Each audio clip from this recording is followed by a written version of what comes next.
Hello everyone, কেমন আছেন সবাই? আশা করছি ভালো আছেন আর আমিও অনেক ভালো আছি। তো আজকে নিয়ে আসলাম একটা বিয়েবাড়ির ব্লগ। তো আমরা রেডি হয়ে গিয়েছি আর এই ঠান্ডায় বিয়েবাড়ি যাওয়া। তো বিয়েটা যেহেতু গ্রামেই হবে, তো আমি অনেক এক্সাইটেড ছিলাম যে বাড়ির বিয়ে দেখব। আসলে এখন তো তেমন একটা বাড়ির বিয়ে দেখা যায় না, তো আমি সেজন্য বেশি এক্সাইটেড ছিলাম। তো আমার দিদির একটা দেবরের বিয়ে ছিল, ওখানে যাচ্ছি। আমাদের আরও অনেক ইনভাইট ছিল, অনেকগুলো বিয়ে ছিল সেদিন, তবে আমরা এটাতেই যাচ্ছি। তো আমরা সবাই মিলে বেরিয়ে পড়েছি। আর দেখুন গ্রামের বিয়ে কত ঠান্ডা পড়ছে।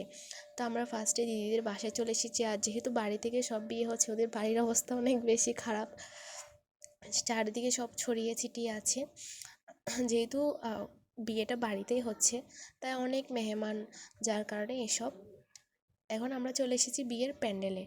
এটা হচ্ছে বরের টোপর। আমাদের বিয়েতে এই টোপরটা বরের মাথায় পরানো হবে। আর এটা হচ্ছে মিষ্টি ব্রাইড, কত মিষ্টি। তবে ওকে কিন্তু সাজ ছাড়া অনেক বেশি মিষ্টি লাগে দেখতে।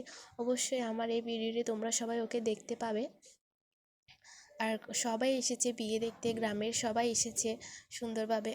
আর আমিও অনেক এক্সাইটেড যে অনেক দিন পর এসেছি। তবে বিয়ের লগ্নটা অনেক দেরিতে ছিল, তাই আমি পুরো বিয়েটা দেখতে পারলাম না।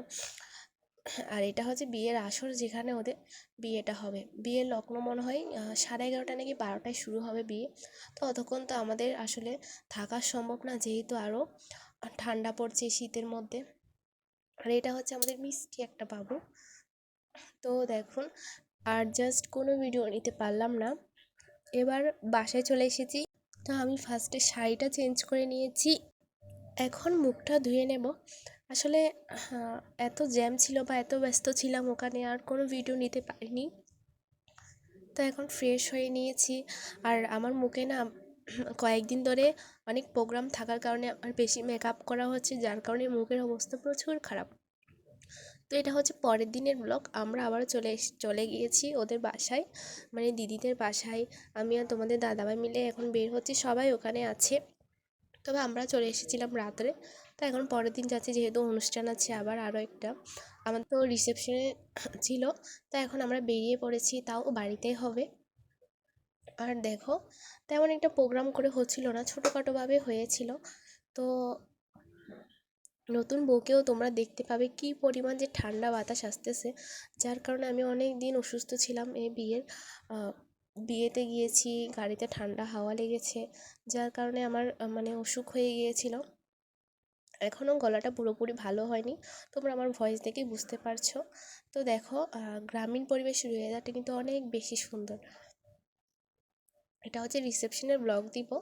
তো এখন চলে এসেছি সকাল সকাল, ফার্স্টে ফ্রেশ হয়ে নেব। আমি অনেক দিন পরে এরকম ওয়েদার দেখছিলাম, কলা গাছের বাগান আছে সব জায়গায়। আমি কিন্তু দিদিদের বাড়িতে আসলে অনেক বেরোই, তারপর ঘুরি ফিরি। বাসায় থাকলে তো সারাদিন বাসায় থাকতে হয়। তো এখন ও মুখ ধুয়ে নিচ্ছে, এটা আমার একটা ভাগ্নি হয়। আর নতুন বউ এদিকে সবার জন্য রান্নাবান্না করছে। নতুন বউটা কিন্তু অনেক মিষ্টি দেখতে, তবে অনেক কাজ টাজও করে। অনেক ভালো একটা বউ, কি মিষ্টি লাগছে ওকে, সবসময় ওর মুখে হাসিটা থাকবেই। অনেক ভালো লেগেছে ওকে। আর এটা হচ্ছে দিদিদের জানলার পাশে বসে বসে আমি বসেছিলাম আর ওয়েদারটা দেখছিলাম। আর এটা হচ্ছে আমার দিদিদের রুম। তো তোমাদের সাথেও একটি শেয়ার করলাম ওদের রুমটা, অনেক সুন্দর ওদের রুমটা। আর আমি বারবার খালি কলা গাছের গুলারে, এ পাশের ওয়েদারটা কিন্তু অনেক সুন্দর, সরাসরি কিন্তু আরও বেশি ভালো লাগে। তো আজকে আমি আর কোনো ভিডিও ক্লিপ নিতে পারিনি, অনেক ব্যস্ত ছিলাম। বিয়েবাড়ি মানে তো অনেক ব্যস্ততা, কোনো ভিডিও ক্লিপ নিতে পারিনি। ছোটোখাটো একটা ভিডিও শেয়ার করেছি তোমাদের সাথে, মিষ্টি বউটাকে শেয়ার করেছি, তোমাদেরকে দেখিয়েছি যে আমাদের মিষ্টি বউটা। তো এখন তোমাদের সাথে শেয়ার করবো হচ্ছে বিয়ের কিছু পিক। এগুলো হচ্ছে আমরা বিয়েতে তুলেছিলাম। কেমন হয়েছে অবশ্যই বলবেন। ভালো লাগলে অবশ্যই লাইক কমেন্ট শেয়ার করবেন, আর আমার ভিডিওটা ফুল ওয়াচ করার জন্য অনুরোধ রইল। আজকের ব্লগটা একটু ভালো থাকবেন।